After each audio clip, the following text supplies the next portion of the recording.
Election security and voter integrity have been at the top of lawmakers' minds for several years now, and this legislative session was no different.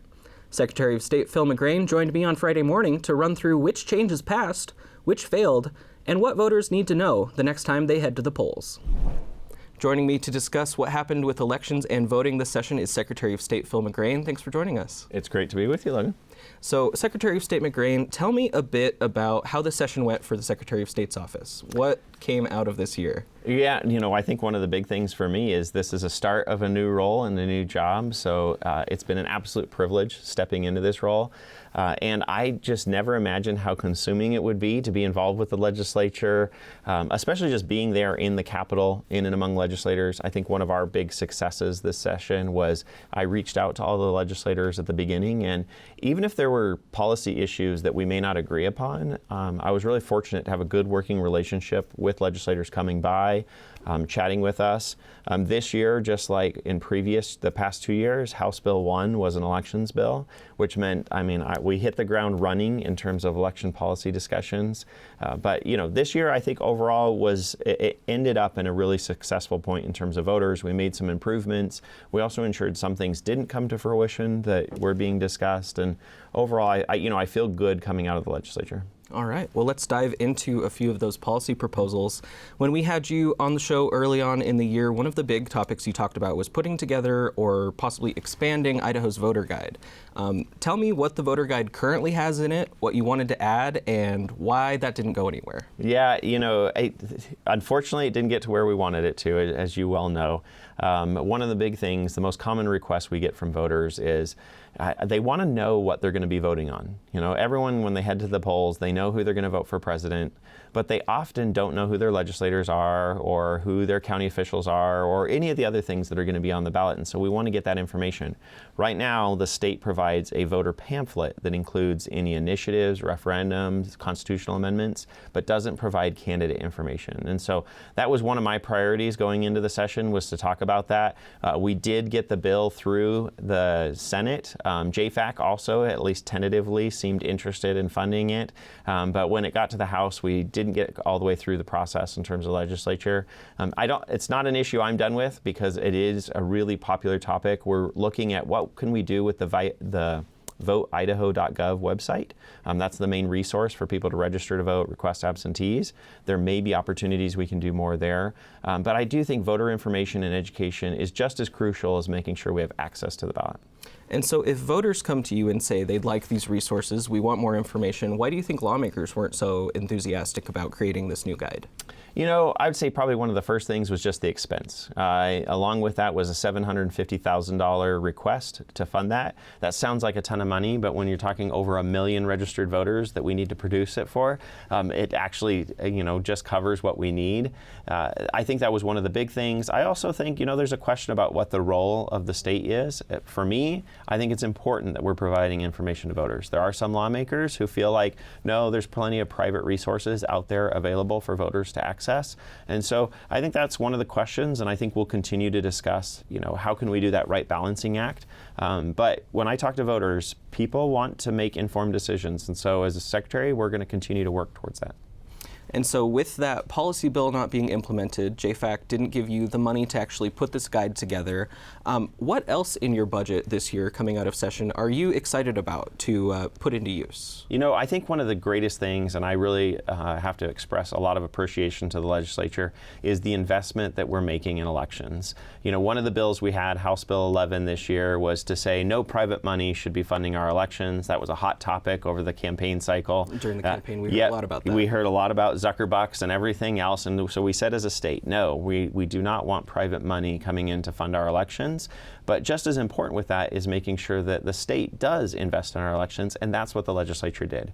I had asked for $10 million to invest in our crucial election systems. So this is the voter registration system, the election management system used by all the county clerks throughout the state, lobbyist and campaign finance reporting systems. And I'm happy to say the legislature saw the importance of that. If we want want integrity in our elections. That means we have to fund the tools, making sure that everything runs smoothly in terms of our elections, but also that we're keeping information secure, voters' personal information secure, but also protecting the actual votes. And so that's where our office, now that we're done with the legislative session, well, we'll be using the new positions that they gave us, as well as that $10 million to go out and make the crucial upgrades to our election systems. And in addition to upgrading the physical and digital and equipment side of the election system, there's also maintaining the data and the information, the list of people who are registered to vote. Your office just finished cleaning up those voter rolls, is that right? Yeah, so a year ago it was interesting. The legislature passed a bill saying that I needed to update them annually on what we do to maintain our voter rolls. Important for an election is maintaining a clean list of who's registered to vote.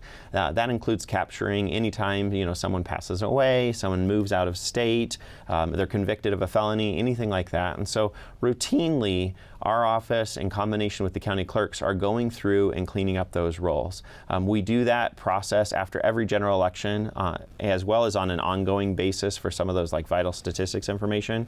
And so over the last year, we actually removed about 75,000 voters from the rolls. That covers all sorts of different reasons, but we provided an update to the legislature to let them know, hey, we're monitoring this. We're working with our partners at ITD, Vital Statistics, and others to make sure we keep the list clean.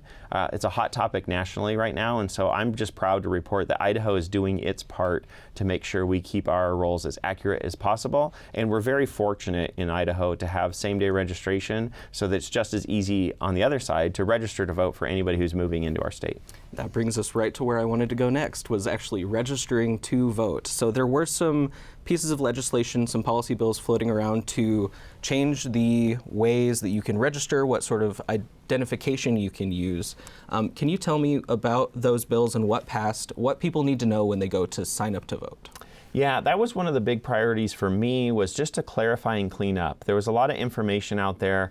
We would often hear stories of someone using their Costco card, or as Representative Mitchell, who worked really closely with me on this bill, he would say he could use his scuba diving card to register to vote, or an Amazon box. And that breeds distrust in the elections when people aren't certain. And we had two different standards of identification. So we have a really specific standard of ID to vote. That's when you show your driver's license when you go vote. When you walk up to a poll worker. When you walk up to a poll worker. But when you were registering to vote, it was really vague and really broad. So actually the way people were administering it was correct under the law.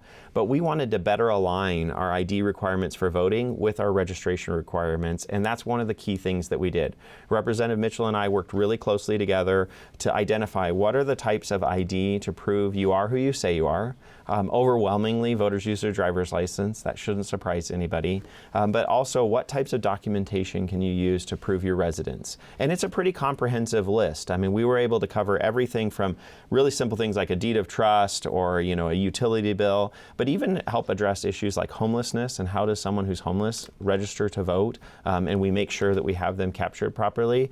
So I feel really proud about House Bill 340 and what we were able to do. I mean, the simple thing for voters, to your ultimate question, what do you need, is bring your ID, whether it's your driver's license, passport, military ID, any of those, show up and you have that identification, and then a proof of residence. And honestly, the thing that we often see most is, like, if people look in their glove box, their insurance card will be up to date with their address, and that's sufficient to be able to register. But there's numerous other pieces of documentation that can be now used, and it makes it simpler for poll workers or groups that are out registering people as well, because it says here are the exact types. It's no longer open for interpretation. Now it standardizes it across the state to make sure that we can all have confidence that when people register, they are who they say they are, but also that we can make it simple to administer and easy for voters to be able to have that documentation when they hit to the polls. They are who they say they are, and they live where they say they are. And they live where they say, yes, just as important that they are a resident of the state of Idaho when they're registering to vote.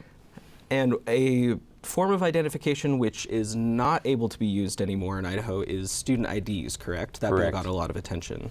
Yeah, the student IDs, specifically, so that ID form that you could use to vote, student IDs were removed from that list. You know, the concerns, the conversations that we had was just about the security concerns in terms of the standards used to produce student IDs. They're generally just made on, you know, desktop printers for identification cards. That's different than like a state issued ID or some of the other forms of passport or whatnot.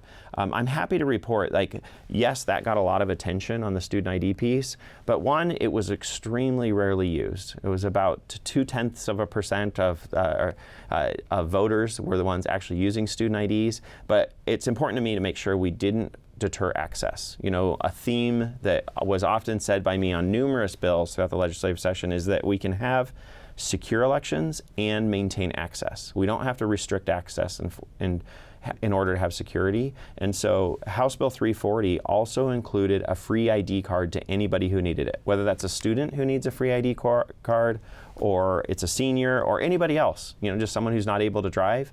They can now get a free ID card for voting purposes, and I think that's a really important upgrade to make sure we increase the security, but we also maintain access. That is important for people to know. It's not just getting rid of an option, but replacing the IDs with something else. I think there were numerous legislators who probably would not have voted for the student ID thing if they didn't know there was going to be this other alternative to provide those free ID cards, because I know there's numerous legislators who want to make sure that their constituents have access. And in Idaho, compared to many other states, we're very fortunate that it's easier to register, whether that's online, at the polls, than many other states across the country. And when it comes to actually doing the process of voting, some lawmakers also took a run at changing absentee ballot access as well as identification affidavits. If people are familiar with those processes, is there anything that changed that they need to know about? You know, on both of those fronts, nothing actually changed. I think one of the big things, and we've gotten lots of questions in the office, is about absentee voting. There was a lot of talk about limiting who could request an absentee ballot or what circumstances someone could request an absentee ballot, but nothing actually changed. The process is still the same. People can go to the voteidaho.gov website and request an absentee ballot, or then go visit their local county clerk's office and fill out a request form. That process remains the same, and Idaho voters still have access. I think it's just important to note, too, for your viewers, is in Idaho, you can vote on Election Day. We have polling places throughout the state.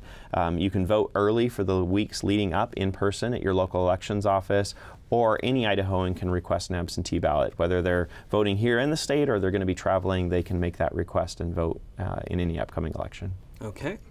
One of the other areas I wanted to talk to you about is the March election. The big property tax bill, school funding bill that passed, got rid of schools' ability to run bonds and levies on the previous March election date. You're not a schools guy, but you're an election guy. So I want to ask you, when it comes to the county clerks across the state, getting rid of that date, how much of a change is that for them when it comes to workload and scheduling elections? You know, I would say I'm not a schools guy, but I've certainly got kids in public education here in the state, and so I appreciate all that our schools do. I thought it was one of the interesting things. Had you asked me going into the legislative session, would anything change regarding the March election date, I would have said there's no way. But yet here we are. There is no longer a March election for anything. Certainly county clerks were supportive, because running an election so close to another election, which is the March and the May dates are so close to one another, it's a tough turnaround time. So this really provides some breathing room for the county clerks, especially as we lead into, so if we look at next year in the 2024 election, the primary elections, both at the national level as well as the state level, will be very busy. This gives a lot more lead time for the clerks to get the materials prepared, to get ballots issued to voters, and everything to run smoothly. I do think over the interim, we're going to see more conversations about election consolidation and dates. For voters, they just want to know when to show up to vote. And it can be hard knowing there's all these different options. There was other legislation looking at city elections and some of the others that was taken up but that didn't pass. And I think this is going to trigger a further conversation to say, how do we increase information to voters, just like we talked about with the voter guide, but also how do we balance when we hold these various elections? If you talk to any of the school districts, that's an important balance for them, is making sure they have the tools to be able to run the bonds and levies they depend on. And so I hope to be involved in those conversations in their interim, looking at what we do in the future.